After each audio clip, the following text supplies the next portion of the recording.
Day 3, session 1 will be on stress management in teaching and learning process. I would like to invite Dr. Krishnaveni, Professor, Department of Mechanical Engineering, Government College of Engineering, Tirunelveli, to introduce the resource person to us. Over to you, ma'am.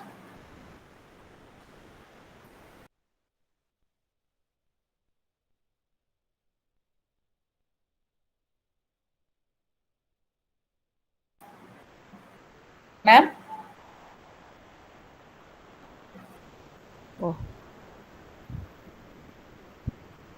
I deem it a privilege to introduce today's resource person, Dr. K. Jeyakumar, Principal of SCAD College of Engineering and Technology, Cheranmahadevi, Tirunelveli, and General Manager, Planning and Development of SCAD Group of Institutions. He is an inspiring educationalist, a motivational speaker, and a social activist. He backs a total of 23 plus years of experience in teaching in higher education, including 10 plus years in administration. He has made significant contributions in research. He has published over 25 plus paper publications in international and national journals and is also been a reviewer of journals. He has delivered about 15 plus guest lectures in many noteworthy forums, which include lectures in AICTE, FDPs, IEEE, IE, MSME, CII, BNI forums, schools and colleges. He has participated in 35 plus seminars, trainings and workshops, and he has organized 25 plus seminars, trainings and workshops, and has also acted as a consultant for 3 plus companies. His area of interest are quality engineering and management, teaching, learning and pedagogy, optimization tools and techniques, life management skills, Lean and Six Sigma. He is also an active member of many organizations. We are indeed pleased to have with us today. Without further delay, I hand over the session to our resource person, Jeyakumar sir. Over to you, sir.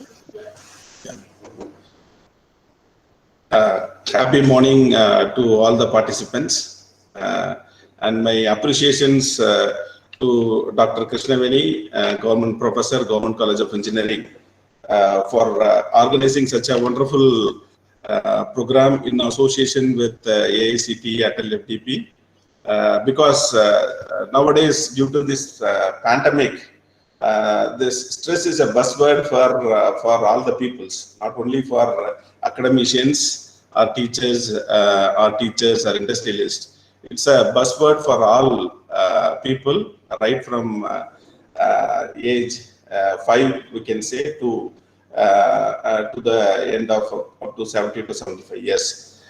So I sincerely appreciate that, and I would like to appreciate the efforts put on in the recap of the presentation by Ms. Shala Yabjan. It is wonderfully presented, so that as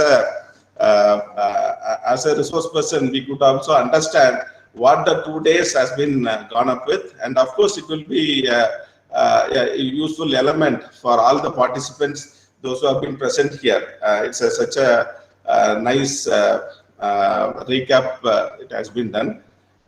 So thank you, sir.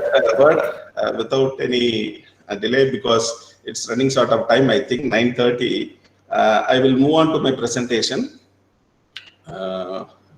Wait for a minute, I will share my presentation.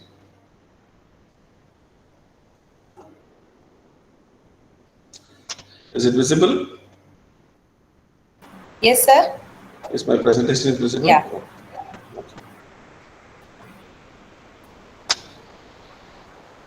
Okay. So in the past 2 days, we participants who have been the resource persons have been sharing many elements about stress and its applications and various elements, how it has been nurtured in day-to-day life. Everything has been discussed, I hope. And my topic of session is stress management in teaching and learning. Being in a teaching profession for about 23 years, I think I can share my own experience in connecting with the students, how this teaching learning, how the stress has been involved in us. With that,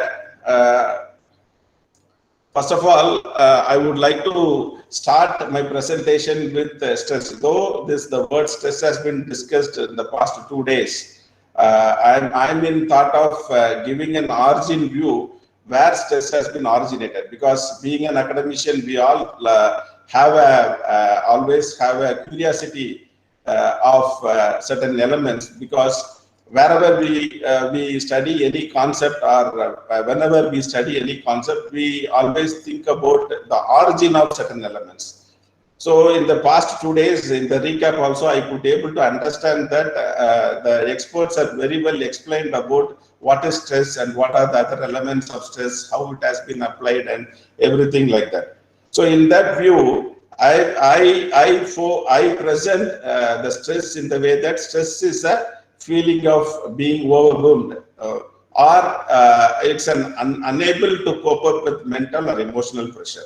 So the stress may be either positive or negative stress, a negative element, which give a flatter meaning that it's a feeling. Stress is nothing but a feeling. It may be a positive or a negative. It depends on, it has certain emotional imbalance or emotional innerness. So in that way, we can define the word stress. Let me put up how this word stress has been incorporated in day-to-day life. Because in the earlier, we could be able to understand that in the basic physics, we could heard the word stress, isn't it? So in the basic physics, when we study about, we have studied about stress. When we apply a force on a particular body, and the body will retain some of its pressure or a strain. In that way, we might have been studied this stress. And where comes this stress to our physical body? In that way, I also had a certain curiosity where this stress has been started in day-to-day life. When I searched in Google, I could able to find the father of stress is Hans Stale, who have been lived around this period of 1907 to 1982. He introduced the word stress. This word stress has been incorporated by him when he studied his medical course in University of Montreal in the year 1920s. So late in the 1930s or 35s around, this word stress has been referred to our physical nature of our body, which has been applied to humans. The stress engineering, or the field of the studied in physics, has been applied in human elements. He identified, on his research, he identified and he noticed that no matter what his patients are suffered from, he found a common phenomenon which has been affecting all the persons. They looked, are the patients, those who have come with various diseases, they feel somewhat sick. In that view, he could identify a common phenomena with all the people, those who are hospitalized, they come under some physical stress. So at that time, he made a research, and as a source, this stress has been come into the field in the picture, and as a result, the father of stress is Hans Steel. This gentleman, which has been shown in this slide, is the father of the stress. So by this, I hope you know who is father of stress and how it has been originated. Let us Sir, come sorry to disturb you, sir. And Yeah, participants are asking you to go for full screen presentation. Okay. Thank you. Is it now full? Yes, sir. Yeah. Okay, well, in the 2 days presentation, I could also able to understand that the experts have been discussed about two various types of, or two main types of stress, that is positive stress and negative stress. These two stress is normally being called as eustress or distress.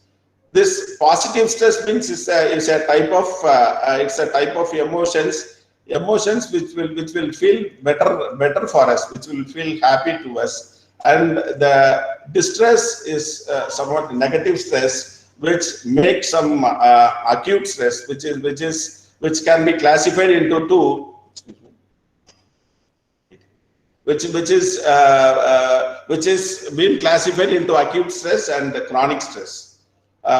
This acute stress is nothing but it's a short-term stress which will happen for a few minutes and it will vanish within a few minutes, which is called as acute stress, and chronic stress, which is called as deep migration for a prolonged period of time, or a stress which has been continuing for a longer period of time, is called as chronic stress. So this negative stress is being classified into acute stress and chronic stress, where acute stress is a short-term stress which will come and go within a short period of time, and the chronic stress which has been existing for a period while, for say 1 day, 2 days, or even more than 3-4 days or a month, which is called as chronic stress. Let us go up with the next slide, which is a major type of stress. So there are major two types, which is positive stress and the next negative stress, and how this can be classified into major type is the stress can be classified based on the time how it has been applied in the acute stress and the chronic stress, how it has been carried out, in which the stress has been classified according to the time. Based on the time, the rushness of the time. For example, say if you have been preparing for ourselves in the early morning for an office, for a college, or a student is coming up for a college, they will be in a rush and they will prepare some time schedule. In that period, we could have some stress which is called as time stress. And similarly, we have some anticipatory stress, which is of fear of having something future, assuming that this will happen or may not happen, or something which we are anticipate that this may happen to us in a positive way or in a negative way, which will create that anticipatory stress. And some of the stress we can call it as a situational stress, which based on the situation or interacting with people or discussion with the people, we have certain situations, and to deal with that particular situation, we acquire some certain stress. That stress is called as situational stress. And the encounter stress is nothing but it's a stress which we have been often encounter with certain peoples. When we are interacting with people, we could be able to have certain positive feel, or sometimes we can have a certain negative feel with the people. Actually, this encounter stress revolves around the people. Normally we experience this encounter stress when we worry about interacting with certain people or a group of people. Sometimes you may like that particular people, or we may not like the people. Based on that, we might think that they are been talking without something which is closer to us, or something which is related to us, or something which is unpredictable. In that way, we will have certain stress. That stress is called as encounter stress.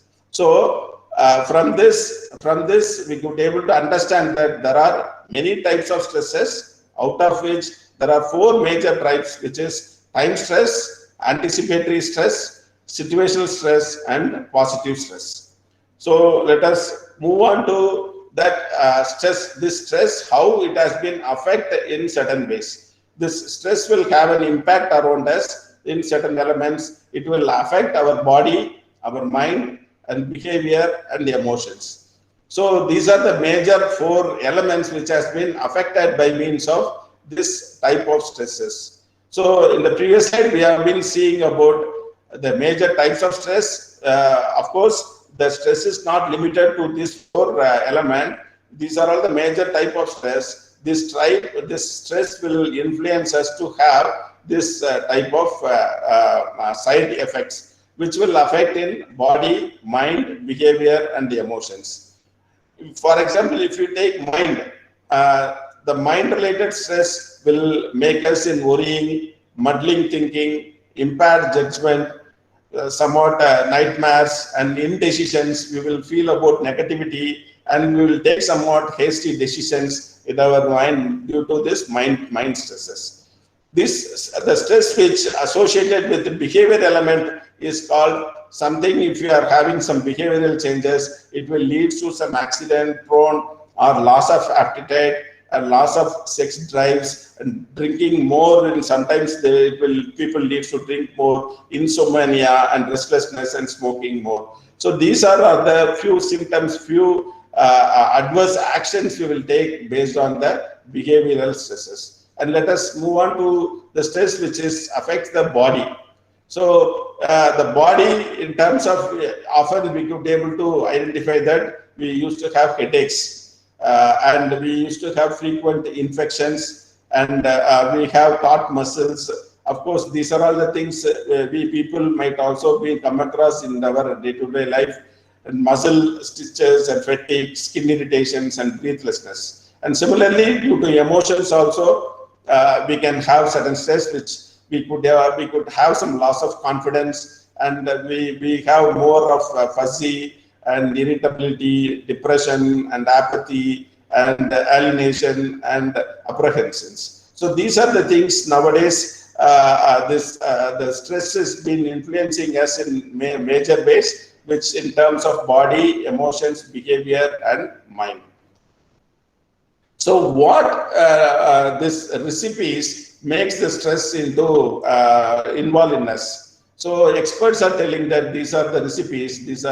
They are using the word nuts as a recipe to induce our stresses. This nuts, which is nothing but novelty, unpredictability, threat to the ego, and sense of control are the recipes of our stress. These makes us to influence in the stress. Novelty. Normally, people think of new innovation which has been coming around. For example, say in teaching learning, nowadays people have been talking about new education policies, and in some of the states, the new education policies is under place, and in few states like Tamil Nadu, it is yet to be implemented.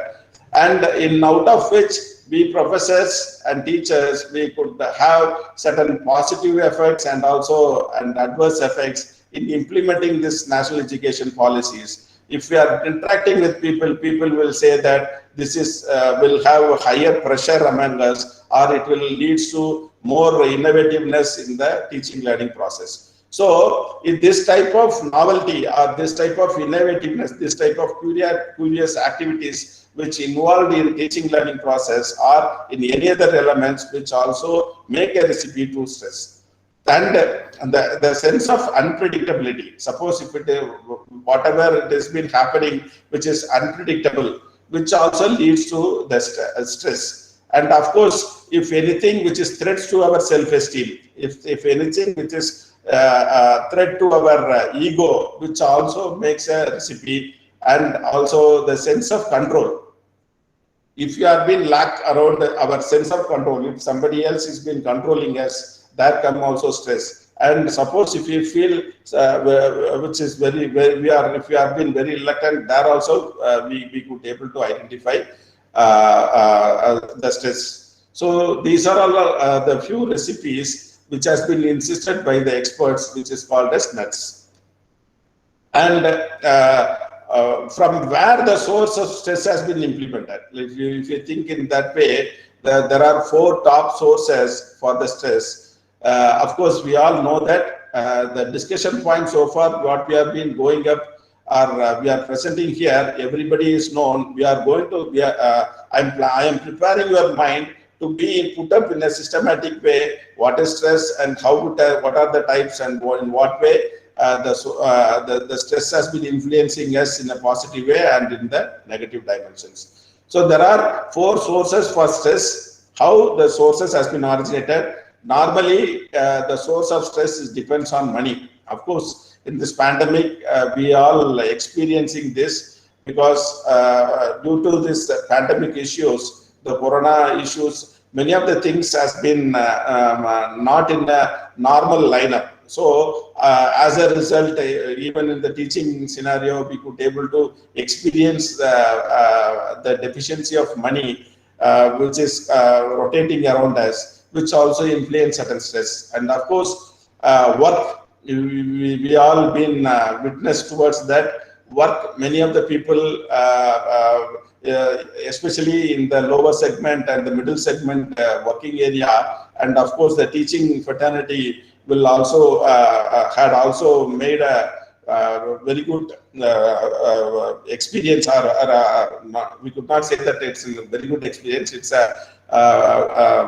feel bad experience towards this pandemic situations, and the family responsibilities, of course, which also make the stress interventions and health concerns, which also leads to certain source of stress. So these are all the major four sources which incorporates the major elements of stresses. And if you want to understand how this stress is being applying towards the teaching learning process, we need to understand the generational issues. Here in this picture, we could able to see various generations, right from 60s to 70s to teen kids like 10-year-old. In this picture, we could able to see all of them are using some gadgets and being involved seriously in viewing the cell phones and tabs and laptops. This is a scenario that's been happening in this pandemic. So though, especially in the teaching learning process, we faculty fraternity been experiencing more in taking the classrooms, because physical classrooms we found more controlled towards the students, but nowadays in online teaching, we are sitting in a particular room, the expression of people cannot be known. In that way, we have been teaching, and which is also be creating an internal stress among the teachers. And also, of course, as a student, they are also having certain difficulties. Of course, certain positive elements also there. In fact, they are having some adverse effects towards this online teaching, as well as the other teaching methods also.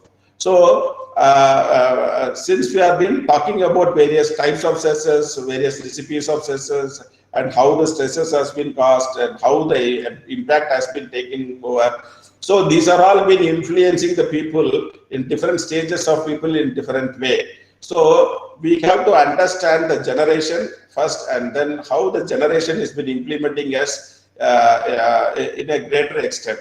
Of course, when we are talking about the generation, it is not a common phenomena for India alone. It is a common phenomena for the entire world. So I would like to present a wonderful video in the coming slide.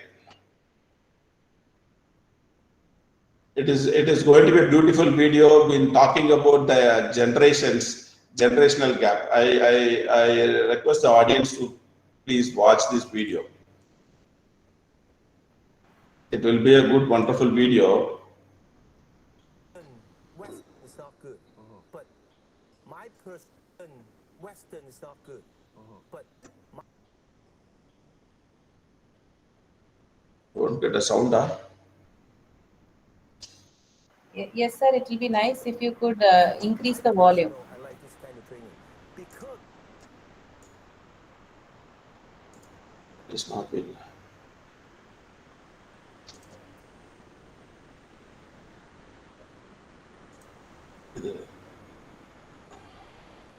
So you are getting sound? No, sir. It is muted now.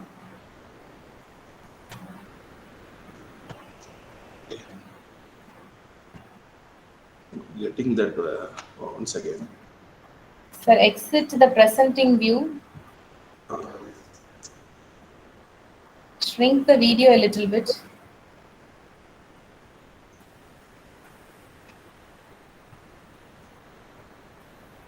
Sir, you have to shrink it. The video can be, yeah.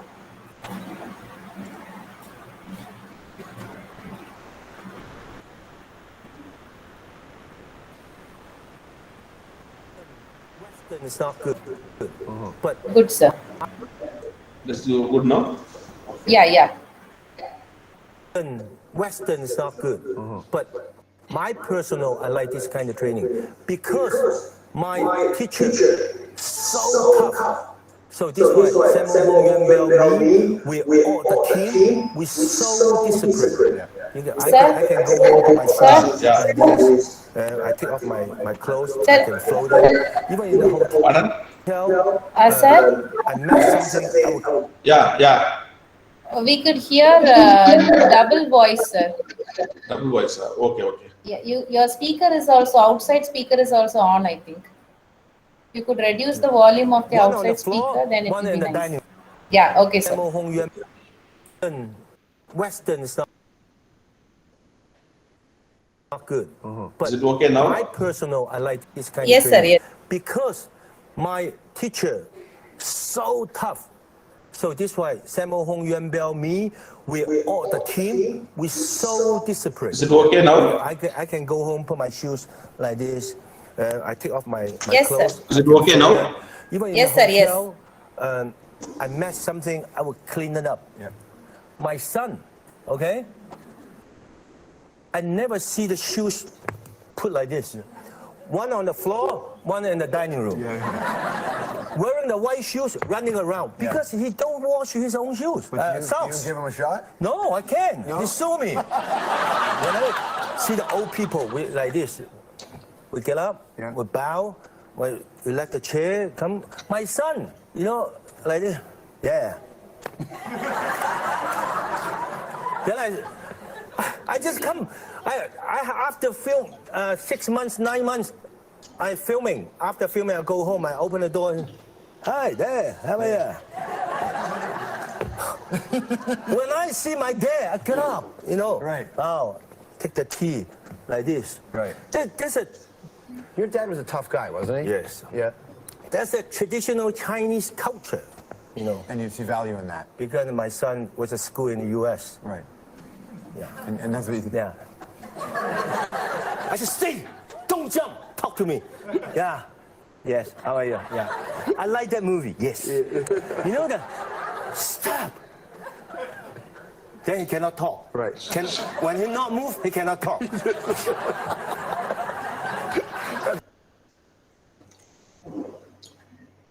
Yeah.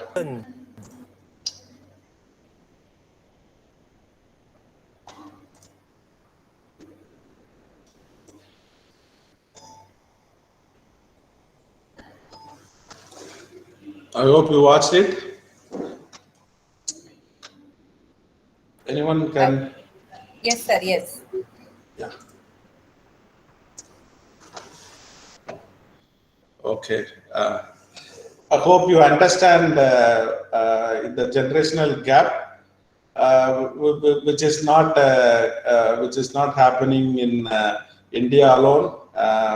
You all know that the person who's been explaining about the generation gap, the discussion between him and his son, it's Jackie Chan.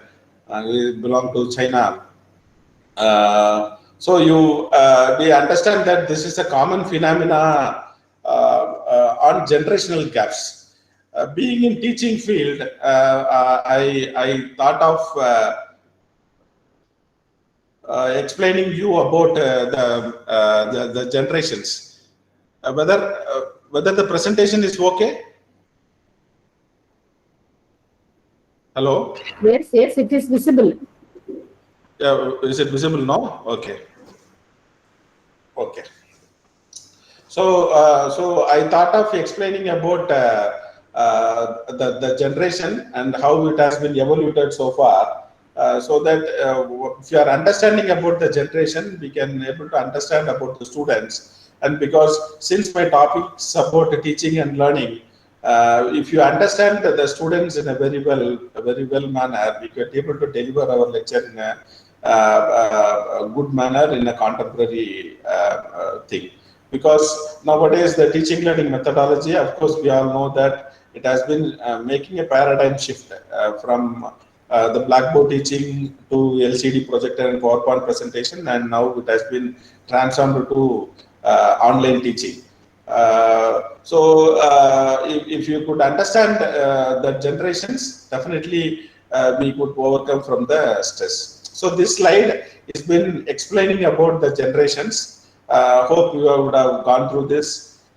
Presently, the latest generation is generation Alpha. The people, those are birth starts from 2013 to 2025. Ma'am, சொல்லுங்க. Pardon? Is my audible? Is I audible? Yes, yes. Yes, Is sir. it audible? Yes, sir, you are audible. Yes, sir, you are audible. Yeah, so this is the younger generation, younger-most generation is called Gen Alpha, and the earlier generation is called as Gen Z. Gen Z, those are under the age of 1995, born at 1995 and 2012. Their youngest age will be 7 to 24. Actually, this Gen Z is our discussion point of view in this session, because either being a school teacher or a college teacher, we are been dealing with students in this group, that is between the range of 7 to 24. So we are dealing with the generational Z category students. Normally, this generational Z category, their parents will be on generation X. So the parents will be on generation X. This generation X has been classified from 1965 to 1985 or 85 category. This actually in this slide it has been further classified into generation X and Xennials. Normally they will call it as 1965 to 1985. So this generational Z people, in teaching learning, we have been addressing towards, as a teacher, we are addressing the students of Gen Z. And normally, the parents will be on generation X. And of course, the teacher segments will fall in between generation X and generation Y. So the teachers, normally, the mid-segment age teachers and the above 35 to 45 or more than 45, they come under generation X. Most of the teachers are professors working working towards Gen Z will be generation X, and certain few people, around 20 to 25% of people coming under Gen Y category. And of course, the people those are above the age of 55 will come under baby boomers. The silent generations, they are all very old people yet to retire. From their life, that way they will have that 74 to 94, the greatest generation, and move on in such a way that. So our prima facie is to discuss about this Gen X and how we are going to deal with Gen X and Gen Y, Gen X and Gen Y, how we are going to deal with Gen Z, because generation Alpha, they are all newborn children. So before discussing to this the generation and the generational gap element, in the video itself we could able to identify that this is a generational phenomena which has been happening throughout the world, not in India, not in a particular state, or not in one country like that. It is a happening which has been carried out to the entire world. So so for that, I thought of giving an overview of how this process has been moving along. We all know that how the past 70 years the population has been increased. Earlier, during 70 years back, our population is around 2.8 billion, which is the total population of present India and China is the world population 70 years back. But nowadays, the population has been raised to 7.8 billion populations. I listed here the 10 top most populated countries in the world, out of which China and India possess around 2.8 billion populations. And the rest of these 8 countries out of 195 countries in the world. We have around 195 countries, out of which these 2 countries possess around 2.8 or 2.91 billion of population, out of 7.8 billion population. The total population is 7.81. And the remaining eight countries, they are falling around the remaining 2. So the total population out of 7.8 billion, roughly say 8 billion populations, 4 billion populations has been taken over by these 10 countries, and the remaining 4 billion populations is around taken by the other countries. Let me come to India. The statistical point of view, the predictors have been telling that based on the present growth of the birth rates and the death rate, the India will reach the total population of China around 2020. 2022, because at present we have a minor lower rates. Comparing with China, we have a minor lower rates. So this can be achieved within 1 year. Now we are in 2021, and in the year 2022 we will reach or we will exceed the China population in the end of 2022 or towards 2023. So that is how the population is going to move. And in this context, this stress management program is very vital and essential to deal or to know about how the stress has been originated and how it has been influencing the people and how it's been going to influence the younger generation people, or the Gen X or Gen Y or the Gen Z or the future Gen Alpha. So we could be able to we understand the depth of difficulty the people are going to face if they are not coming out of the negative stresses. So in detail, if you classify the comparison based on the population, this chart, this slide will show about a glimpse of the generation, and in the year 2027, people going to witness higher of 6 generations in the consumers market. So everything or every element, as in the earlier slide, I have told that the major components which has been a source of stress is money. Money is the primemost thing, and the family circumstances and the work. So these 3 is the major sources for the stress: money, work environment, and the family relationships will make put together the stress influencing factors are the sources of stress in the present situations as well as in the future situations. So in that, if you see through this graph, the silent generations are going to be 0.1 billion, and this Gen S is going to be 2.3 billion. 2.3 billion out of 7.8 billion populations in the world, this Gen S is going to be the highest population in the coming years, which is 2.3 billion. So as a faculty fraternity, as a teaching community, we need to be concentrate on this people in a greater extent, because they will be treated as a younger booming generations for or booming leaders for the generational upliftment as well as the growth of the country. So if you see through that, we are all, we teachers, very few in the baby boomers, and most of the teachers will be in Gen X, and millennials, few of the teachers will be in millennials. If you add these 2, which come around 1.4 and 1.9, which is 2.3, which put together 2.3, and this Gen X is also 2.3 billion.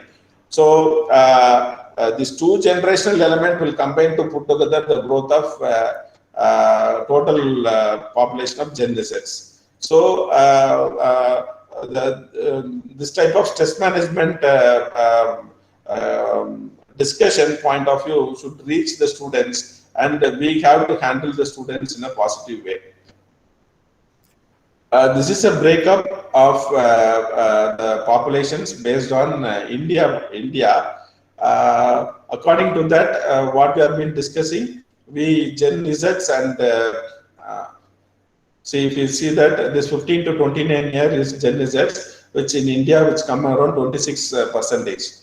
If you add these 2, which come around 52% of population, where this Alpha and Gen Alpha and Gen Z is 52% in India population, and comparing with all others, these silent generation and baby boomers are very less. So why I am discussing these 2-3 slides in generation and the total population and being generational gap and all, if you could able to understand the generational difference and how much people are being in that particular generations, so that we could be able to understand the depthness of our importance towards the modulating our teaching learning process.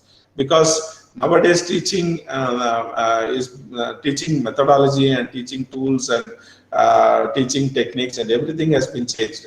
Now we have been interacting with lot of peoples in online.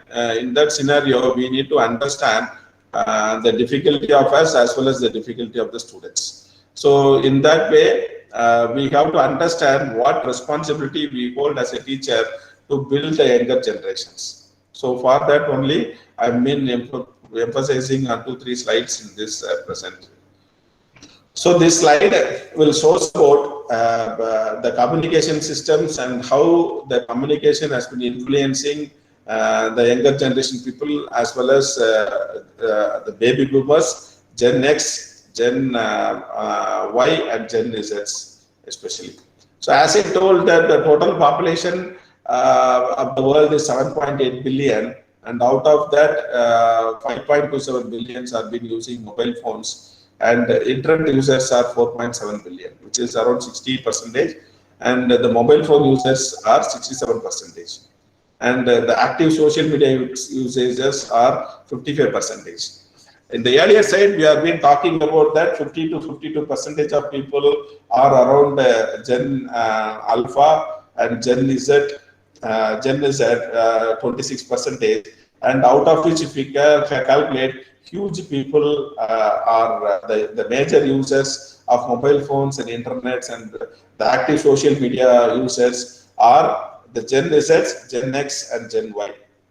So these three category has been influencing in out of the 7.85 billions. So if you see through that, we need to change our way of communication towards the students. Communicating mean I'm been also incorporating the teaching learning process of the students.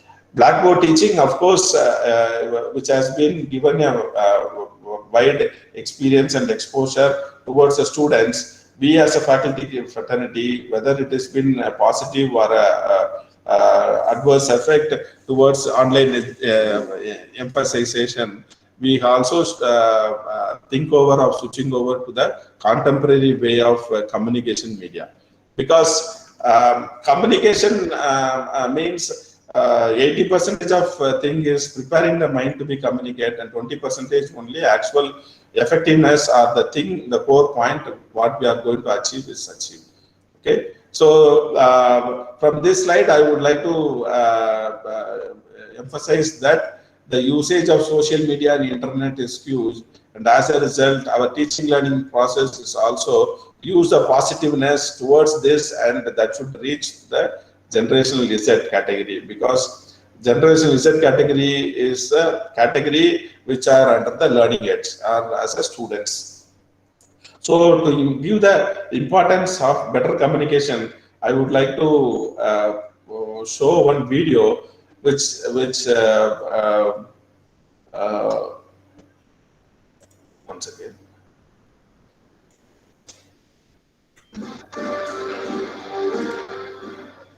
Is it 90% of all your communication is being prepared? Sir, your screen is not visible to us. Okay. Well prepared. I will change.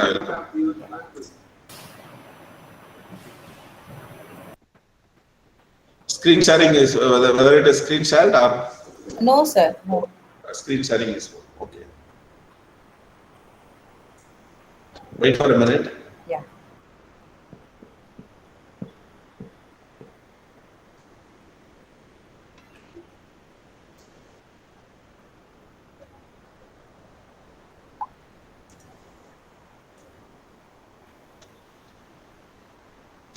State in India Is it okay now? came to one state Yes, in sir. India. Yes.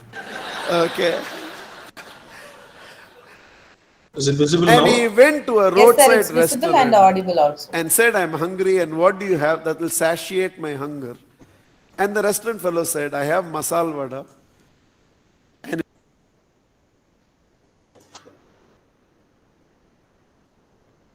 Is it visible now? Yes, sir, it's visible and audible also. Audible, audible also. Shall I move from the first and go? Yes, yes, sir. 90% of all your communication is only preparing the mind of the other person. 10% of your communication only is communication. On a well-prepared soil, you don't have to even plant the Sir? seeds. Throw the seeds. Sir, Yeah. It will sprout. we can also Never hear the go and external sell audio, an sir. extraordinary idea to a market when the market is not yet ready to Is it receive clear that now? idea. Yes, sir, yes. It will be nice if you could Let me mute the learn about external audio. Saptavada Nyayam for the benefit of those of you who haven't.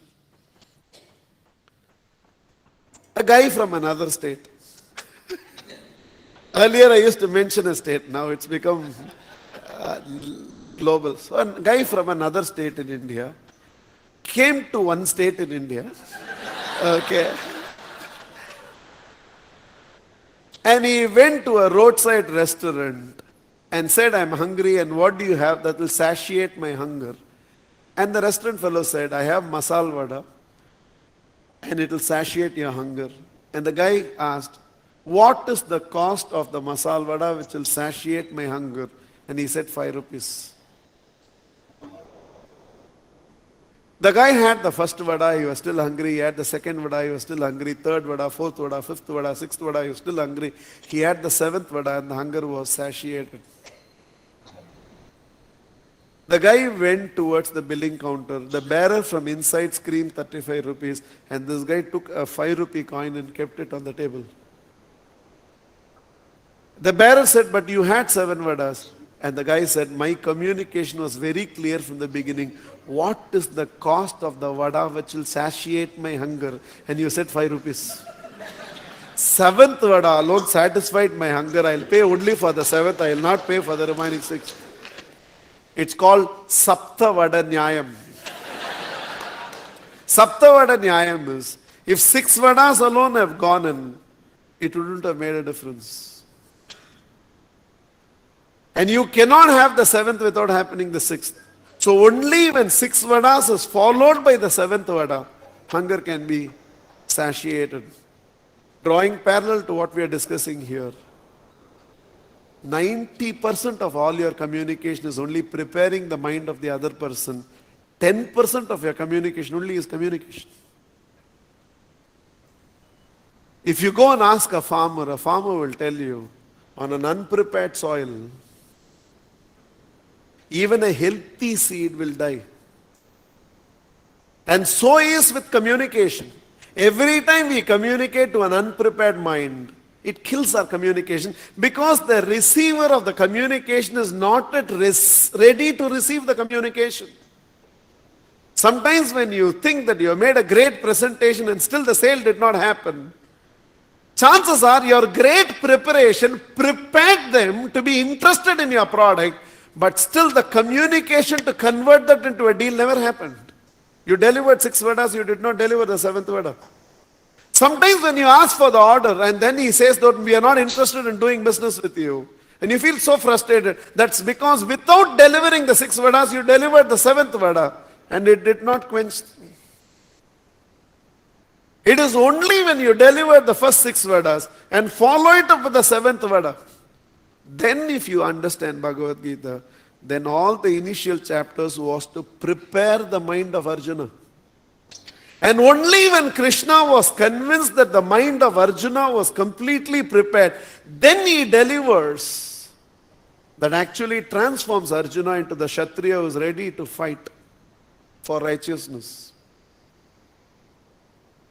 One of the common things that happens is, my children don't understand what I'm saying, or children saying, my parents don't understand what I'm saying. In fact, one of the screaming that happens in all the relationship is, you don't understand what you're saying. They cannot understand what you're saying because you're communicating to an unprepared mind. And it can never happen. Classic example, I don't know whether I should even discuss this, but I'll discuss because it's a classic example. You have been in a relationship with that girl and that girl has been in a relationship with you for 5 years. And suddenly one day you decide to break this news with the family. And you go and ask your Papa, I'm in love with a girl. He said, Serpu pinjino. Communication is over. And you come back feeling my father did not, for those of you who don't understand Tamil, Serpu pinjino means chappal will tear. Equivalent சரியா வராது. செருப்பு ஏன்னா நாங்கெல்லாம் செருப்பை பிச்சு அடிப்போம். நீங்கெல்லாம் அந்த மாதிரி பண்ண மாட்டீங்க. Basically meaning I'll hit you with chappals, huh? Okay. And you come back feeling my father does not understand me. He's still not broad-minded. What is broad-mind for you? What you thought? You will go and tell your father, Appa, I'm in love with a girl, and he will say, Odipo.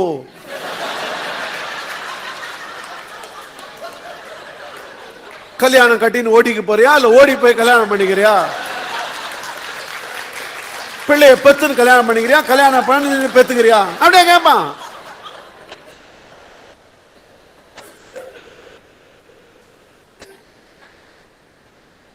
upcoming businessmen, they go to the bank and sit with the bank manager and ask the bank manager, we are looking for a loan of 25 crores.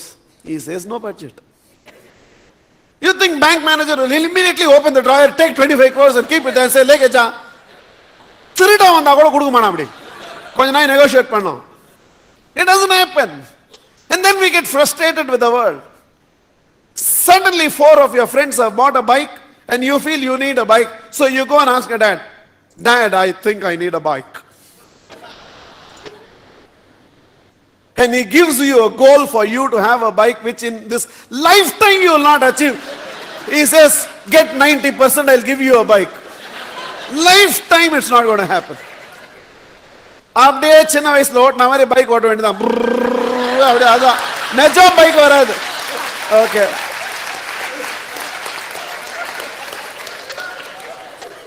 And you feel, my dad has so much money, he does not understand.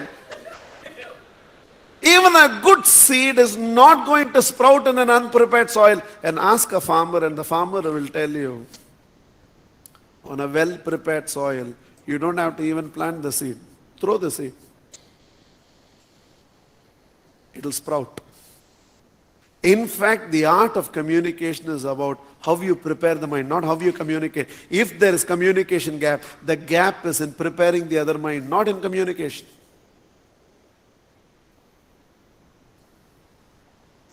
You will have to bring, see, you're in that state of mind. Let's take the girl example again. You think you went and told that girl one day, I'm interested in you, and she said, Didn't she put up a price? Didn't she say, Munja pare? Didn't she tell you? Didn't she reject you? Didn't she treat you like one useless waste?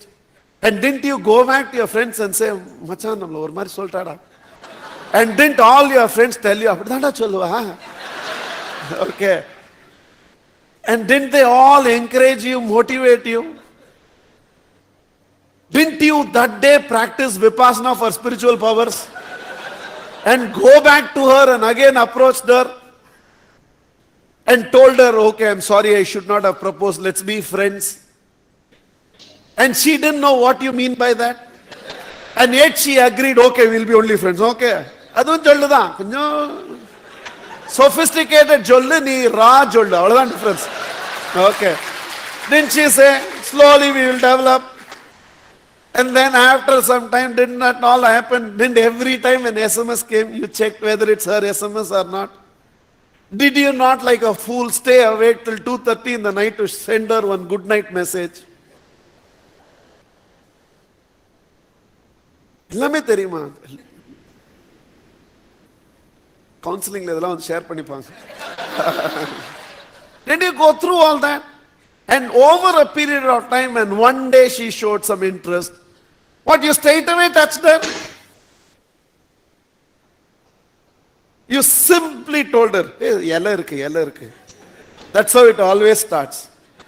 Any fellow is telling you, yellow irukku, tell them, kami, yellow kami.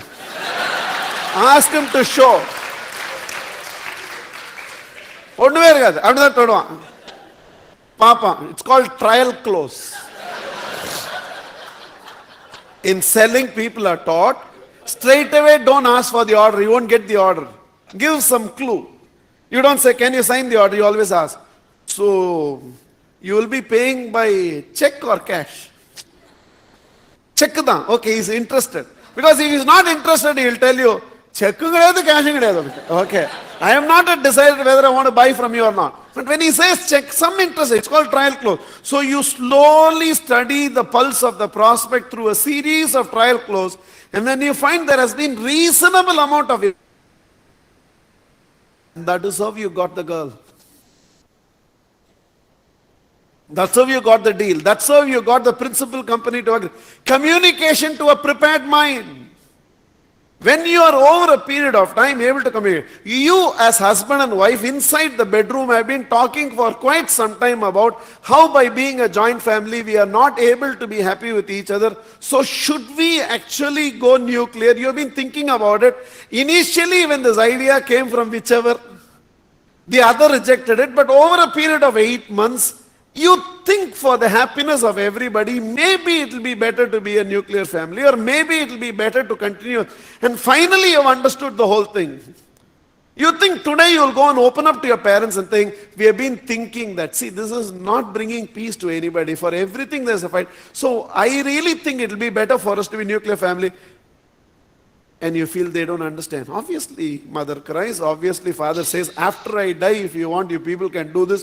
When I am alive, you not. And you come back feeling they have not understood. That is not that they have not understood your communication. You did not communicate to a prepared mind. If over a period of time you have understood, that explain to them the thought process behind why you think so. The intention is larger interest and not individual interest. Over a period of time, why should mummy take these insults? Or over a period of time, why should there be perpetual crying with which we have to? Over a period of time, when you explain and explain, if there is ever a time to separate, it is when relationship is going right.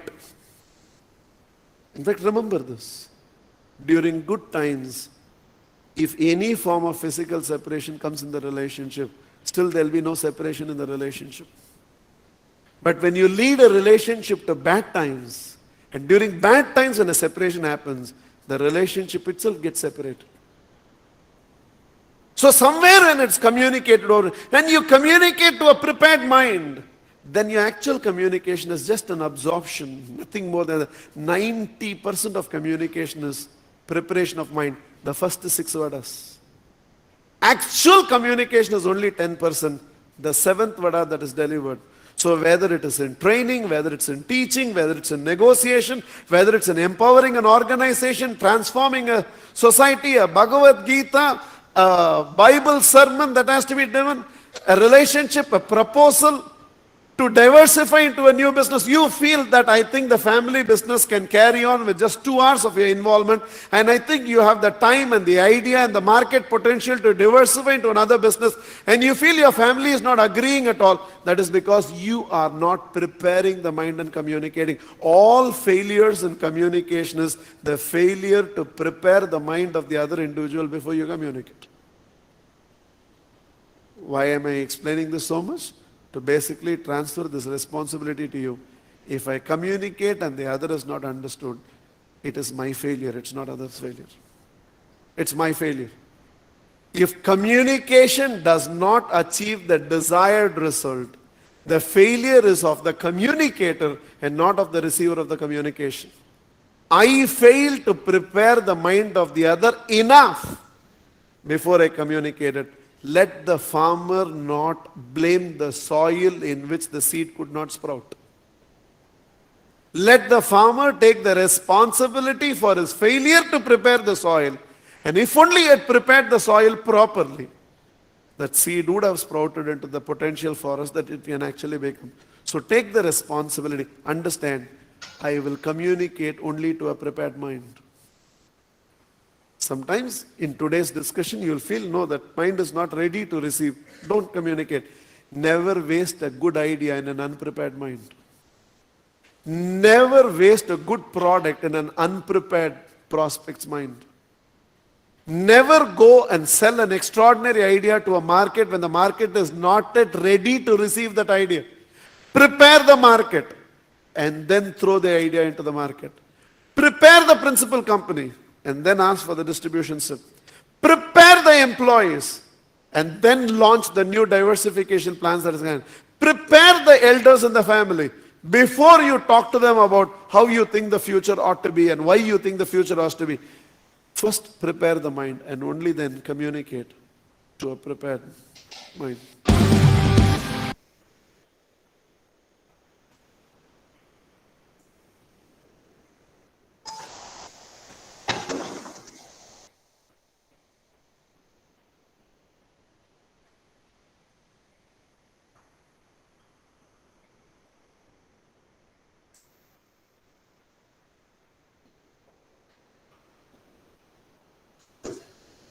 Hope you watched the wonderful video. Sir, your screenshot stopped presenting. Okay. The screen is not visible. Now it is. Yes, sir. It's visible now. One of our participants have given a comment that she could not understand few of the things that is stated in Tamil. Yeah. I hope at the end of the communication, end of the video, they have understand the things. Still, he's having some problem. Doubt? Yes, sir. It's very interesting. Yeah. Any questions from the audience so far? Any questions? Okay. Shall we move on to the next slide? So I hope right now you all understand because in this faculty development program, most of the 90 to 95% of the faculty are from the faculty fraternity, either from school education or in the college education. We have been communicating with people, that is younger minds. This video will give some sense of touch towards our communication. As the person has been emphasizing, it's all about 80 to 90% of communication. What we are communicating is to prepare the mind to accept the communication, what we have been.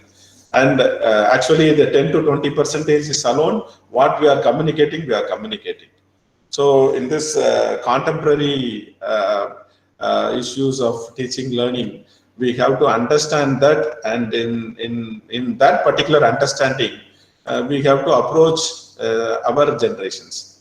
So since we have been talking about the younger generations, that is especially the generational Z, our prima facie is also on discussion with generational Z, because we mostly belong to Gen Y and Gen X category. So being from Gen X and Gen Y category, while dealing with Gen Z category, we have to be more conscious on communicating.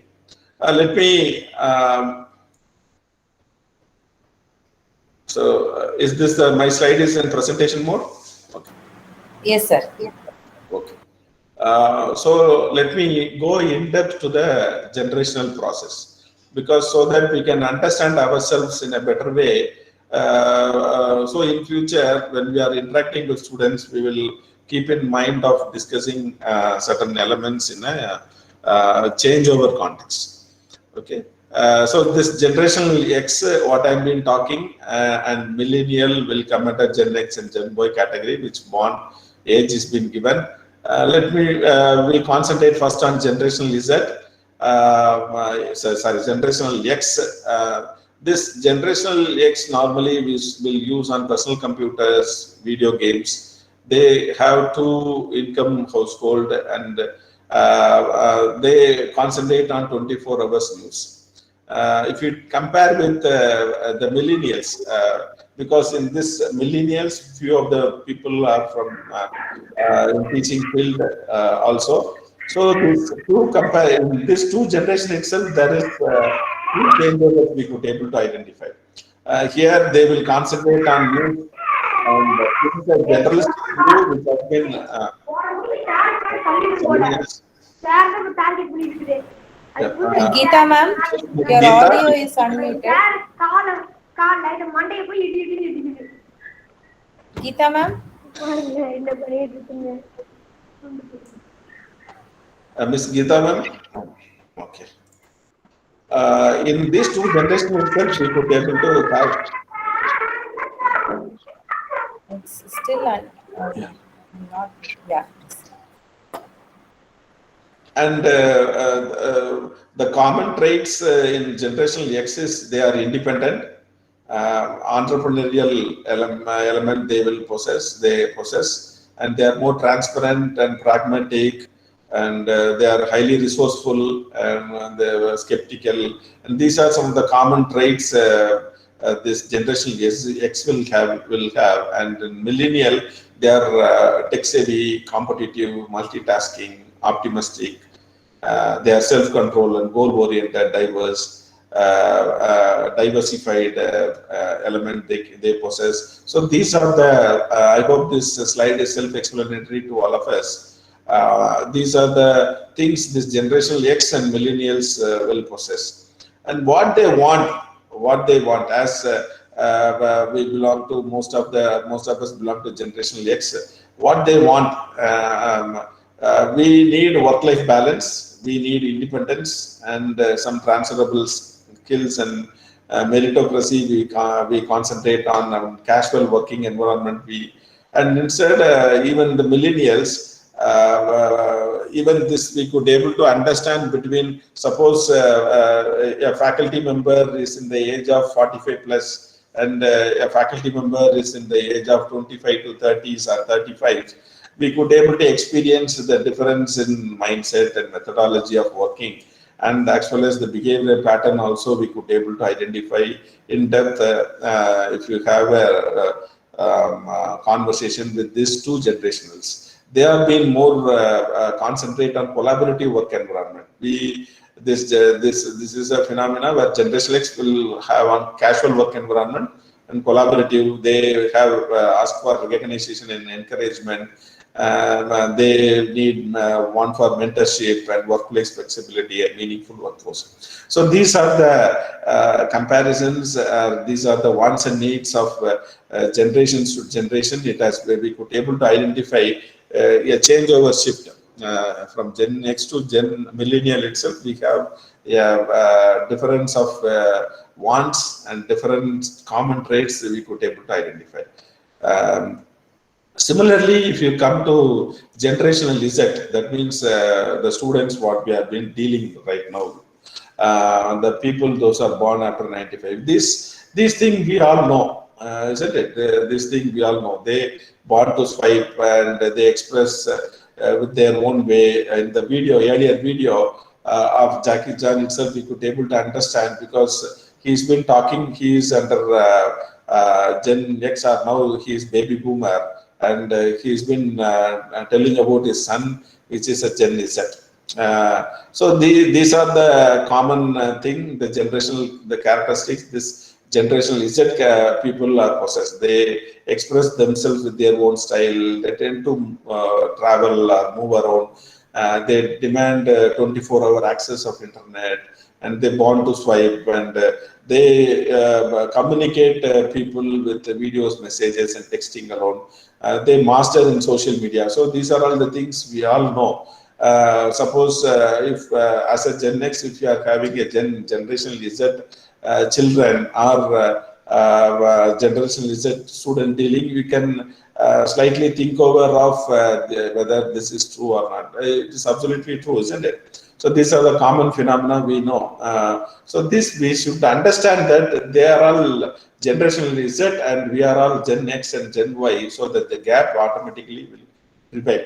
And some of the qualities of generational Zs, which the people have been, the researchers have been telling about, These are the generational Z qualities of a girl student or of a girl. So these are the general characteristics, 10 basic general qualities of generational Z. Apart from the common phenomena which we have been discussing in the earlier slides. They are physically frugal, and they are connected, they are brand loyal, confident, resourceful, entrepreneurial. They are diverse towards their technology and working styles, and they are more health conscious. They may lack focus. This we could able to feel, or we would have discussed with the co-faculty fraternity, with the communicating with the students, and they have been multitasking and all. And of course, these common things will also have a positive rates on them, which they are less likely to try to alcohol and more likely to wear a seat belt. Difficult to get a switch over to brands. They stick on with a common brand. They will be open-minded, determined. They focus on individual efforts before they engaging into a group. So these are some of the common characteristics or qualities of the generational Z girl student or a girl children. Okay. Let me discuss about the generational Zs of a boy. So they are all have this 10 qualities. And apart from that, we could able to understand this generational results. 8 points. They are all very social, multitaskers, entrepreneurs, educated, and philanthropists they want to become. And they are very cautious, and they are very less focused. Of course, they are tech savvy, interactive, and digital navies. These are all the common 10 things where generational results, and in this if you go through as listed in my slide of Gen X and Gen Y, we could find the differences. Similarly, these 8 characteristics, these Gen Zs are internet experts. So as we have been discussing, they rather message than talk instead of discussing with the persons. Discussing with the people, they normally text messages. Even in the houses, if you are having a Gen kid in your house, we could be able to understand that. Even sitting in one room in the house, they will text message to share their emotions even.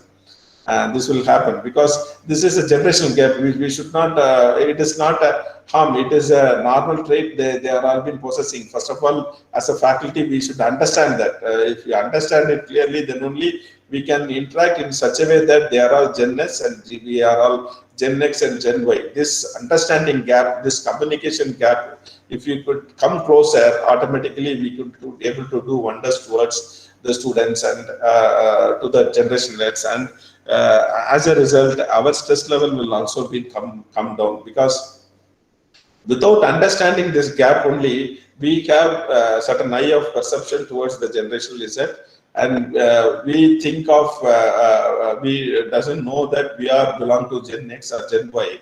We compare the people with our own mindset and psychology. There comes the stress things. And of course, they Google and Wikipedia based models and overshadow their youth. Mostly, they won't move here and there. They will simply sit and chat with their friends and use their mobile phones and internet facilities.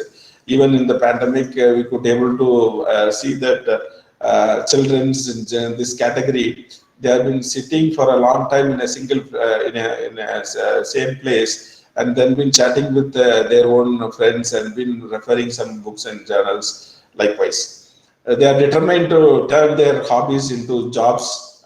This is, we have so many references for that. Even the Gen Nest turned Gen X, Gen Y people like the Facebook owner, Mark Zuckerberg, and we could able to list certain people, the young entrepreneurs, they are taking their hobbies into jobs. This will happen.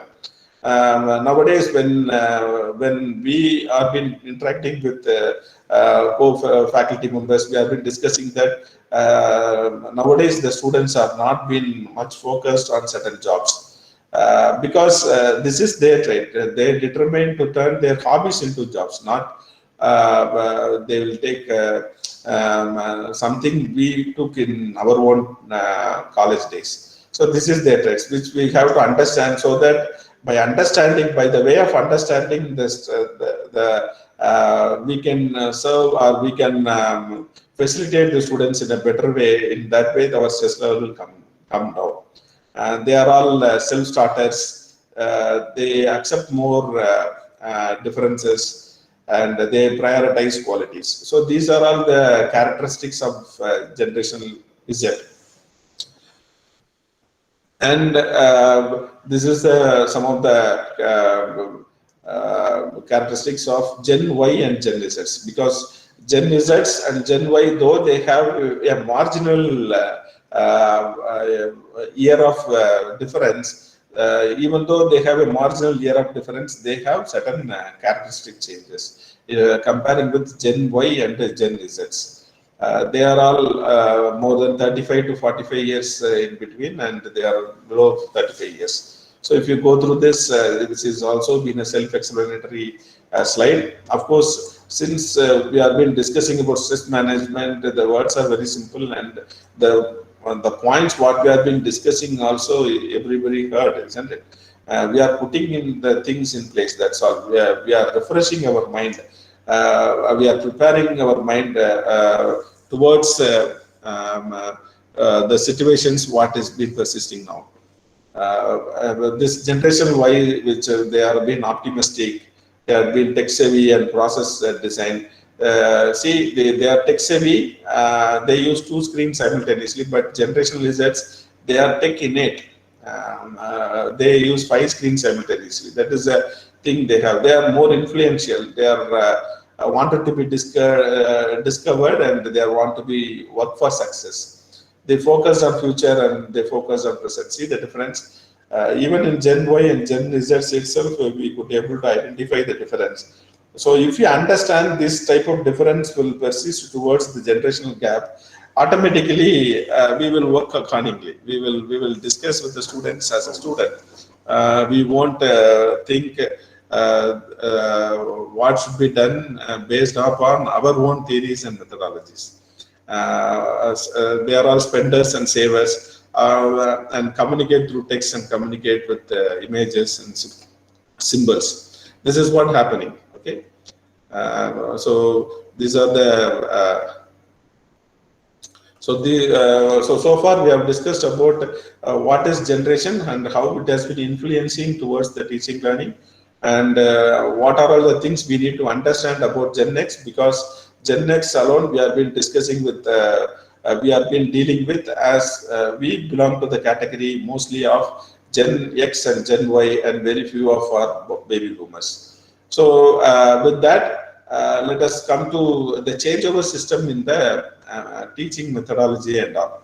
Earlier we have been working towards teacher-centric model, and the system itself been changing. Nowadays we have been talking about new education policy, and the earlier education policy is going to be run out. And earlier we have been talking about teacher-centric model, where the teacher will acquire a knowledge, and the knowledge acquired from the teacher will be delivered to the students. This is what the teacher-centered model. But nowadays, the teacher-centric model itself is gone. When we have been studying as a student, when you introspect yourself, when we have been studying as a student, we come under this teacher-centric model. Whatever the teachers teachers are, we understand from that his own knowledge, and we study it, isn't it? Even when we want to refer a journal or something in a library, we could able to find only at least some 10 to 15 years old journals for our reference to prepare any materials, any research elements. But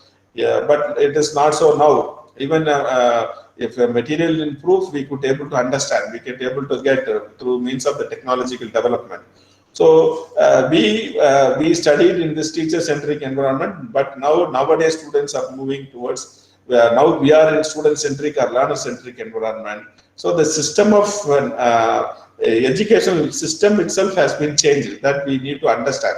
So now we are in a student-centered model, where student are been getting information from his personalization, student directed learning, anywhere, anything, we can from the internet they are getting, and through the success criteria where educators are being involving, prior knowledge also he is getting through all the peers and family members. So there are a lot of informations the students are getting.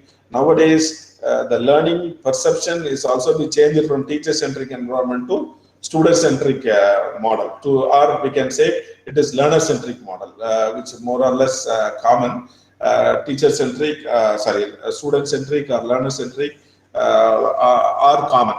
So since the methodology itself changing, we could able, we are now the syllabus, curriculum, everything has been changed. Earlier it is not so, isn't it? Earlier in the regulation there is no online system integration in the curriculum. We are now moving to choice-based credit system. We have been following National Board of Accreditation. Outcome-based education we have been talking about. When we have been studying, it is not there. So since the system itself changing, and we are giving more scopes to the students to study in a multi-dimensional way, in a 360-degree angle, we need to expect, we need to modulate ourselves a slightly better way, so that we need to be much of closer towards the students. In that way, we can break the barrier between the student-faculty interaction, friendliness, and of course we can able to break the stress in between them. I hope that because of that we could able to find much of stress towards the interaction with the students. So if you go through the present Gen Z students, we are also changed. The education system has also been changed. We are under flexible curriculum, choice-based credit system. We have supporting and inspiring learning environment, high-quality teaching. We get course content from various sources like NPTEL, Swayam portal. We are giving credit transfers to students. They can study online courses in some of the portals like NPTEL, Swayam. The courses can be shifted, or been credit can be transferred to their relative courses. So likewise, we could able to identify so much of changes in our regulatory system itself, in the curriculum process itself. The system of evaluation, system of learning, everything has been changed. And so accordingly, we should also have a broader vision to change our thought process, that our own learning system is different and the present way of student generation is different. So understanding that, we need to come closer towards that and to mentor the student and to motivate the students in a better way, so that we can break the barrier of stresses. We must also understand the difficulties the present students have been facing. Okay, so these are the 10 characteristics of learner-centric experiences. The students will have personal learning, and through external agencies we have some collaborations, authentic. This productive struggles and all they have been coming across. We are using nowadays we are using the term startups, entrepreneurial ecosystem inside the college, skill development. We have been concentrating more, and we have been talking about. We used to we emphasizing the students to do some models related with the latest skill upgradation, and every year the technology has been changing year to year, and of course the technological advancement has been in a multiple folds in computer science and information technology area, and so they see these characteristics. This is not at all there when we have been studying our courses. So we must understand that present students, though they have certain disturbed qualities in with that we need to educate in a longer duration of time. and we need to understand that the different dimensions the education system has been evolving towards, and accordingly we need to give our inputs to the students. So since we have been talking about much of the characteristics of Gen Z and comparing with Gen X and Gen Y, and the educational system, how it has been modeled and all. The next thing we need to understand how the brain has been working, because if you understand better in way how the teacher should know the brain functioning, then only we can able to interact the students in a better way, because we could able to see that some of the faculty members are giving certain uncontrolled assignments, or I could say that the communication gap between the student and the faculty will have in a huger way that the assessment and the teaching learning pedagogy will have differentiations. In that, first of all, we need to understand how the brain functions is been operating. For that, the eighth thing about brain I would like to tell. First and foremost thing, we need to understand that the brain is a social organ. The human brain was not designed for an industrial education. For our stress reductions, we need to understand that our brain was not designed for an industrial education. It has been shaped over millions of years of sequential adaptations. It's not happened once in a time, directly. It has been happened in sequential adaptations of ever-changing environment. That we have to know, understand that, and we have two brains. As we have been discussing, that it is a social organ, and we have two brains. We all know that the cerebral hemisphere have differentiated from one another, and developed. It developed with the specialized functions and skills. We have the left hemisphere and the right hemisphere, and the left hemisphere usually take up with the lead on language processing, linear thinking, and pro-social functioning, like that.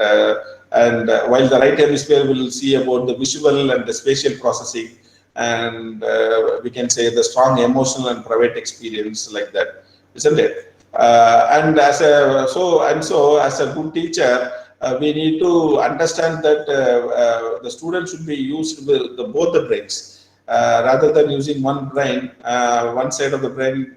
We should give some assignment and classroom context. We need to engage the students in both the brain usage, so that we should grasp the intuitiveness of the students, and we can balance the students with strong emotions and cognitions. Whatever subject we are been taking, we need to give a proper assessment pattern, or a a proper teaching learning methodology in such a way that we need to have an intuitive of understand the expression of emotions and cognitions. Okay, so that is the thing we need to have. We need to understand we have two brains. And the third point is we need to be conscious, aware of everything. Conscious awareness and unconscious processing occur at different speeds, often simultaneously. That we need to understand that, because this conscious awareness and explicit memory are the small fraction which will affect, which will go on in a milliseconds.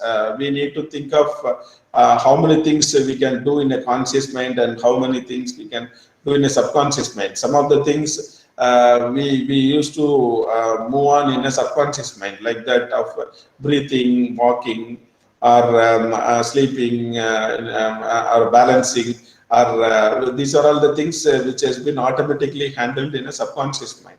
At the same time, some of the things will support in consciousness, where the subconscious mind will lead towards the consciousness. Okay, that also we have to concentrate, and we need to understand that the mind, brain, and body are interwoven. We need to understand that this mind, brain, and body are interwoven, because this physical activity will stimulate the interference of the entire brain, and that keeps it functioning at all in an optimal level. Okay. So the proper nutrition and adequate sleep are also the essential things for making them, the mind, body, and brain, to be in an interwoven way. Though brain weight consumes very less, it is approximately taking around 20 to 22% of energy from the nutrition element and the critical component of thing. So we need to understand that mind, brain, and body are interwoven.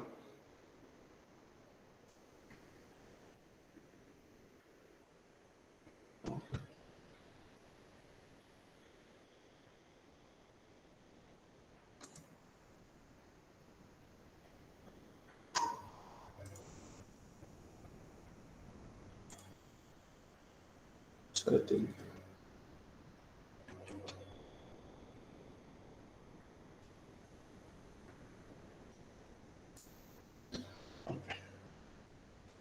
Sir, your screen has stopped sharing. Oh, stop sharing. Yeah. Yeah. Okay. I think there's some network issues.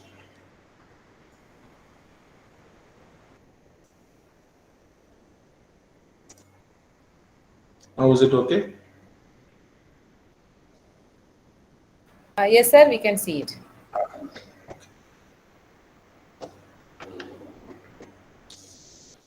Okay.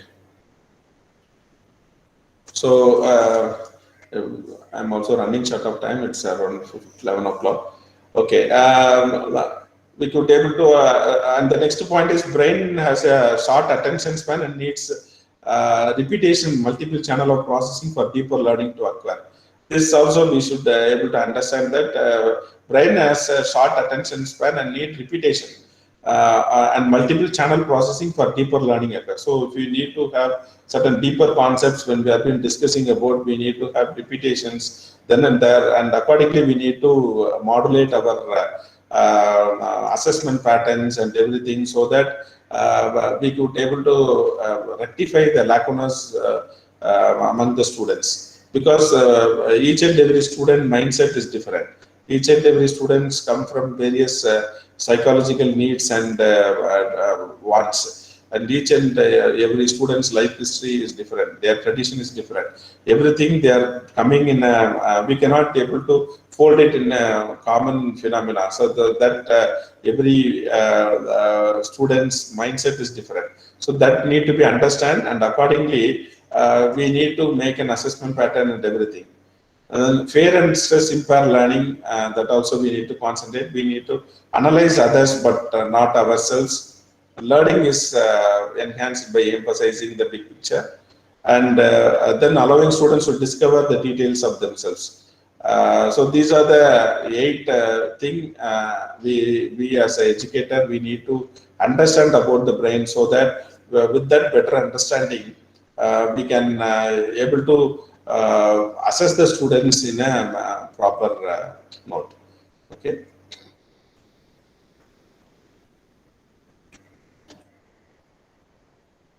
So this is a video one thing, but it will take time. I will move on to the next slide. Actually,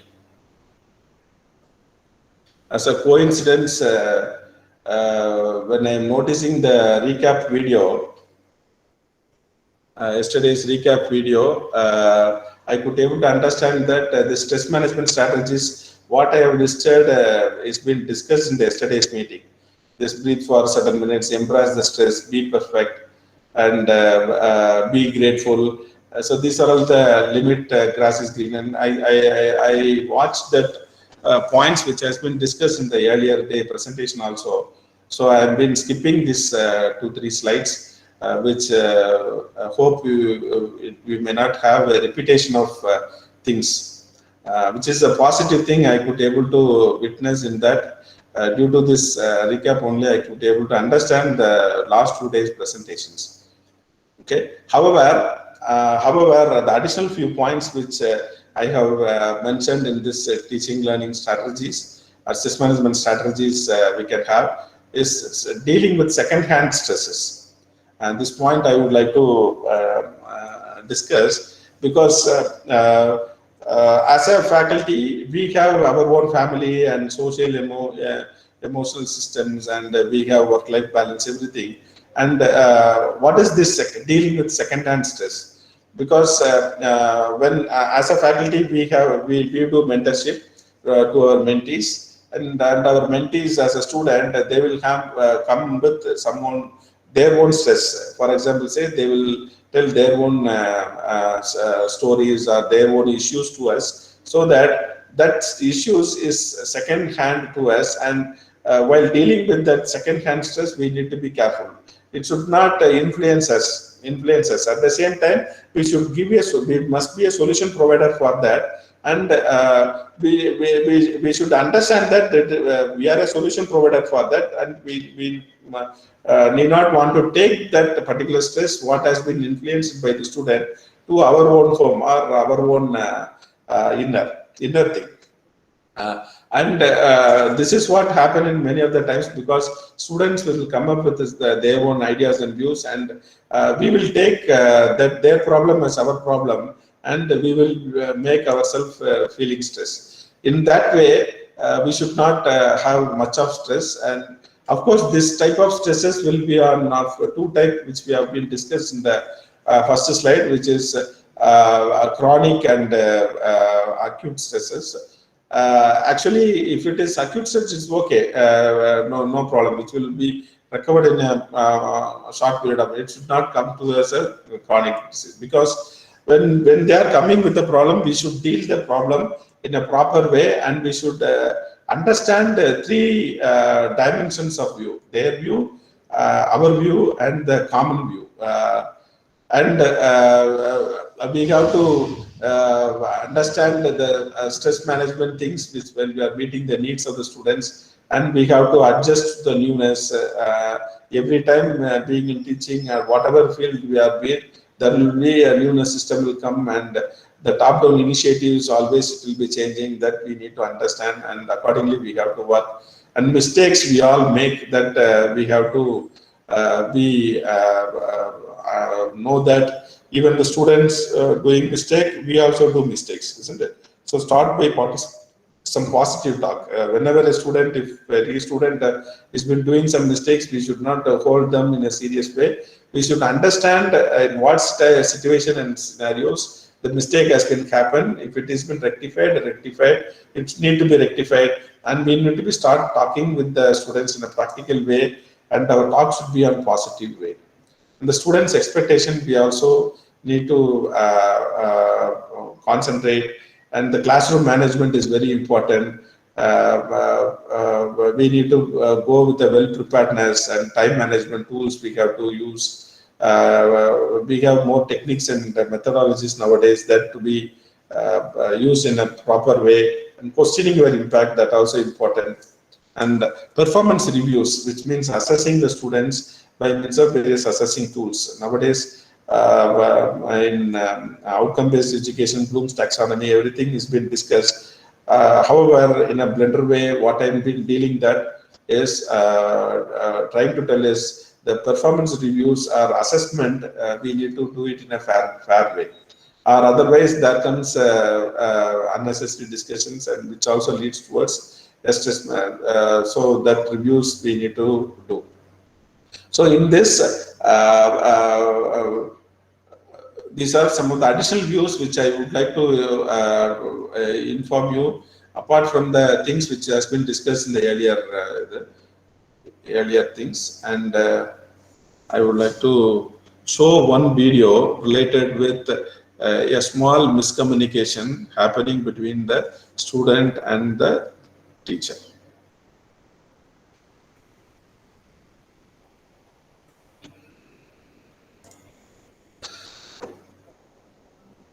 A teacher teaching math to a class of 6-year-olds, asked a boy called Arnav in class, Arnav, if I give you 2 mangoes and 2 mangoes, how many will you have?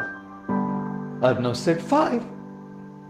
The teacher said, Arnav, if I give you 2 mangoes and 2 mangoes, how many will you have? 5, replied Arnav. The teacher was upset. But remember that Arnav's mom had said that Arnav doesn't like mangoes. He likes strawberries. So she changed her example. If I give you 2 strawberries and 2 strawberries, how many will you have? 4, replied Arnav. Oh, the teacher was pleased by the change of strategy. Just to confirm that Arnav had understood his math right, she asked Arnav again, Arnav, if I give you 2 mangoes and 2 mangoes, how many will you have? Arnav replied, 5. The teacher was now annoyed. How can 2 and 2 strawberries be 4 and 2 and 2 mangoes be 5? Arnav replied, I already have 1 mango in my bag, madam. Who was right? Was the teacher wrong? No, because 2 plus 2 is 4. Was Arnav wrong? No, because 2 plus 2 is 4 and 1 mango in my bag makes it 5. Isn't it a fact that all kinds of conflicts come because of the gap between technical rightness and practical rightness? The teacher was technically right. Technical rightness means to see the obvious. Technical rightness means to see what is visible. And Arnav was practically right. Practical rightness means to see beyond the obvious. Practical rightness means to see beyond what is visibly seen. Practical rightness means to see the hidden mango. Ladies and gentlemen, very often all our conflicts come because the gap between the technical and practical rightness. Whenever you find that your spouse is not loving you enough, yes, you may be technically right. He or she may not actually love you that much. But are you practically right? Practical rightness means to see the hidden mango. Why is he or she not loving you? Your child may not be listening to you. And technically you're right. The child is not listening to you. But are you practically right? Practical rightness means to try to see the hidden mango beyond the obvious. Why is your child not behaving right? The next time you see someone not fit into your definition of what is technically right, please do not be judgmental. Go beyond the obvious. Go beyond the seen and try to look for the hidden mango, which will truly help you understand the person and resolve the conflicting situation that you are in. Thank you.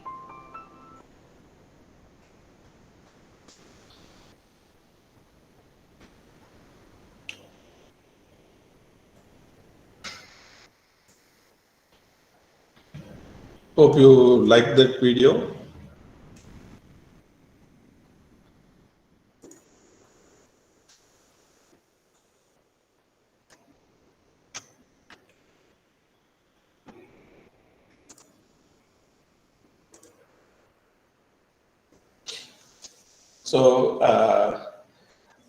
So my dear faculty members, we have to see the practical rightness all instead of directly seeing the technical rightness, because many of the time we used to see only the technical rightness and we forgot to see the practical rightness. So this video will emphasize about the practical rightness and the technical rightness. Okay. So in that way we can able to reduce our stress. Next, I would like to rush up towards, because it's already 11:10. I want to rush up towards the Napoleon Hill's 12 rules of self-discipline. Though we all know that think, grow, and reach. book by Napoleon Hills, which is a bestseller book. He discussed about 10 rules of self-discipline. I thought that the self-discipline rules will be highly apt for we faculty fraternity to keep in mind to reduce our stresses.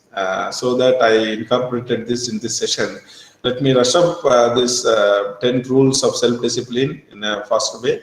Keep a cool head around hard heads. Always we could be able to find some hard heads. At the time, we always to be have a cool head. Believe that there are three sides to every argument. In the previous video will also clearly emphasize that there will be three sides. There is one side is teacher side and the student side, and also when we are getting that element, we also see the third side. Never give directives to subordinates when you are angry. This is a thing we need to, the subordinate, we can take it as students or our subordinates, whatever thing. You match these points, these rules of self-discipline to our educational scenario. That is what I would like to request the audience, all the participants. Treat everyone as if they are rich relative to who might leave a sizable inheritance. What this Napoleon Hill has been talking about is in the rule 4, he is telling that whoever it may be, either a student or a subordinate or even a housekeeping worker, treat everyone as as rich as that they are a richest person or a highermost person, so that we will give more importance to that and people. In that way, we need to treat so that we will feel in our inner side feel good experience. So treat everyone as if they have been rich. Don't see that as a subordinate, as a student. We should not see like that. When you find yourself in unpleasant circumstances, immediately start searching of a seed of an equivalent benefit with the experience. So that is what it is self-explanatory. And actually, this 6, 7, 8 number is coming in 1, 2, 3. Ask questions and listen to the answer. So as a teacher, we will always ask questions, but at the same time, we need to listen to the answers of the opponent also. We need to fully listen what the people, the respondent has been telling, either it may be a student or the subordinate or whoever it may be, or in a familial life. Whenever we are asking the questions, we need to listen to the answers also. If the answer is not clear, we need to ask for how it has happened. We can introspect the things unless without listening that we should not decide. Never say or do anything before thinking if it will benefit someone or hurt. So before saying something, we need to think once whether it has hurt them or something like that. Learn the difference between friendly analysis and unfriendly criticisms. This is very important, which will common happen towards our friend circle, or sometimes we will think of certain people as a friend, and they will make certain unfriendly criticisms in the public. We need to learn the difference between, which is very complicated thing actually, learning the difference between friendly analysis and unfriendly criticisms. The analysis, sometimes a friend will give us a good analysis for our self-improvement, but at the same time, the same analysis, if it is makes criticism and it will affect us, we need to be acknowledge that in a particular, in a correct way. So that is also important. A good leader knows how to take orders cheerfully. Be tolerant to all fellow humans. That is very, very important. If you follow these 10 rules of self-disciplines of Napoleon Hill, definitely our stress level will come down. So with this, and if you possess a good attitude, we will have a good. This is my last video. I hope.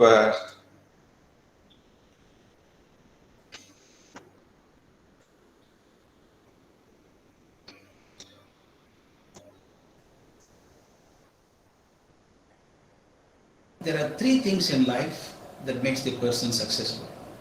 One is the knowledge the person has, the skills he develops, and the attitude he has. It can be demonstrated by a very simple experiment. of balancing the two heavy stainless steel forks on the edge of the glass. One fork represents the knowledge the person has. The another represents the skill a person needs to possess. And then knowledge and skills are individual to the person. They live with him and die with him. They cannot be passed on. But they can be connected to the society or the organization through another agency called as the toothpick. If you can see, the forks are hanging free on the edge of the glass with a toothpick. If you see 3/4 of the toothpick is outside the glass, a small portion is inside the glass. Now what should happen if I burn the toothpick from inside? Watch carefully. I start burning this toothpick. What normally people expect is, as the toothpick burns, the wood burns and the whole fork should fall down. It would not happen. Try to take another matchstick. I'll try to burn it. The inside of the toothpick. Not two. Even if you take 20 matchsticks, it will not burn beyond that. If you observe carefully, the toothpick is balancing on the edge of the glass, which is not even 1 millimeter thick. Two heavy forks are balancing on that. This is most important to us. Your knowledge and skills are important. But what is most important is the attitude which connects you to society and organization. Among the three things that I have, glass, fork and toothpick. Toothpick is fragile, it can be burned. That means in your life, your attitude is more tested than your knowledge and skills. If your attitude is firm, in spite of being burned several times, it will not drop your knowledge and skills. Please watch carefully. I slowly lift the glass up now. You can see. Still knowledge and skills are held together by the attitude. Now I push the attitude out. When I push the attitude out, the knowledge and skills also fall down. Therefore, the most important aspect in life for success is not the knowledge, not just the skills, it is the attitude a person carries. Ultimately, that holds him in difficult times and make him successful in good times.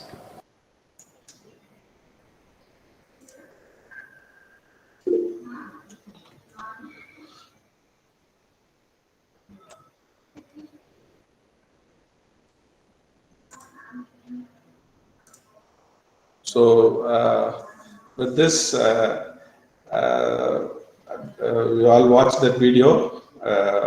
Apart from all, attitude is very important to control our stress. So it's 11:18. It's already 15 minutes delayed. My dear faculty members, I conclude my presentation that attitude is very important to control our stress. And of course, as a teaching fraternity, we need to understand the generational gap. We are under generation X and Y, and we are dealing with generational Z. And of course, in the house, we are even dealing with generational Alpha. So there are 4 generations, and of course, baby boomers is also there. So these 5 generations we have been dealing. This each and every generation will have its own characteristics, and we have to understand that particular characteristics in an attitudinal way.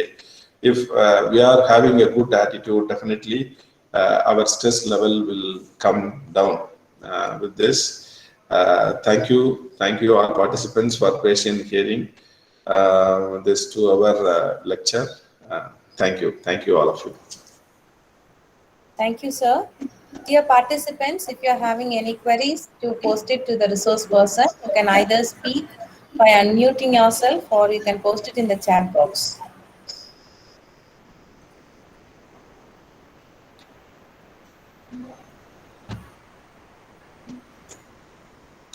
Any questions we can? Dear participants, if you are having any questions, to post to the resource person, you can post it to the resource person.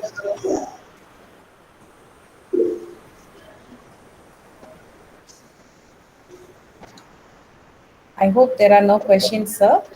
I think we can wind up then. Yeah, so before we close, so there is a question posted in the chat box. If juniors do not want to teach and I say them to teach properly or take labs. They make faces at me. How can I manage it? If juniors want to teach and I say them to teach properly or to take labs, they make faces. It's all that, sir. We need to understand the generational gap because that is what our entire discussion is went on.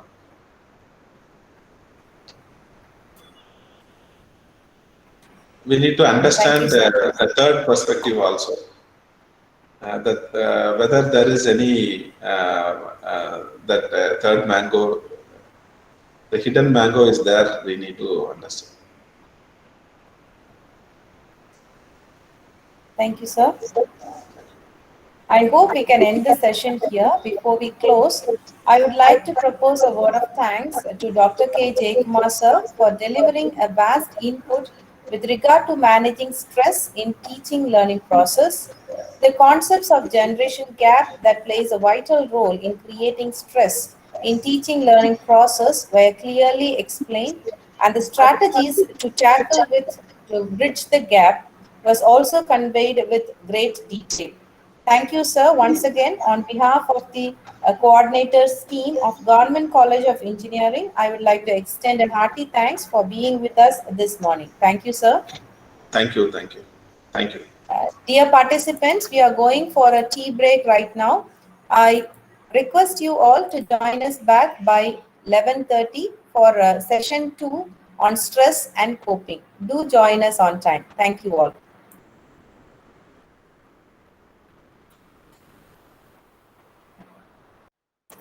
Dear participants, the feedback link is